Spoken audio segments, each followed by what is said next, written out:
In the 1960s, the hospitals were in such a state and growing so quickly that it was decided by the Regional Health Authority that a twin tower block should be built. Eventually, only one of the two blocks were built, and it was called the Tower Block. And I remember on one occasion having a look around it one day. I think it was because I was going to, I did a little bit of work with the intensive, neonatal intensive care unit, which is on the very top floor, 14th floor, I think. And I came home and went to sleep, and I had a nightmare about the towering inferno. Literally, the county tower block was on fire. You have to realise that the intensive therapy unit was on level 9, I think, or level 8. Emergency surgery, general surgery on level 9, orthopaedics on level 10, and the baby unit on levels 13 and 14. I went in the next day, saw the district fire officer. I spoke to the hospital secretary, of course. It's his responsibility.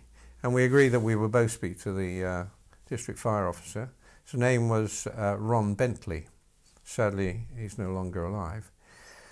And I said, Ron, I've had this nightmare. Could you tell me whether there's any justification in the nightmare? And it took me a while, David. I said, I don't mind, but just get on with it straight away and tell me when you've made something. Anyway, he came back 4 or 5 weeks later and said, sadly, your nightmare has some justification.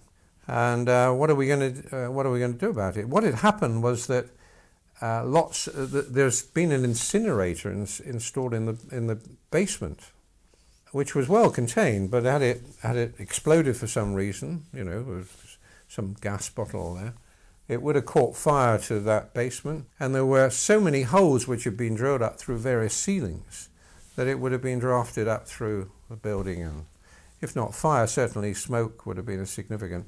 And furthermore, the emergency exit routes were obviously well designed, but difficult to negotiate for patients who were with the legs up in an orthopaedic ward, and certainly babies, and then there were certainly scores of patients involved. Anyway, to cut a long story short, we had to spend £6 million on upgrading the tower block, simply because I had that nightmare.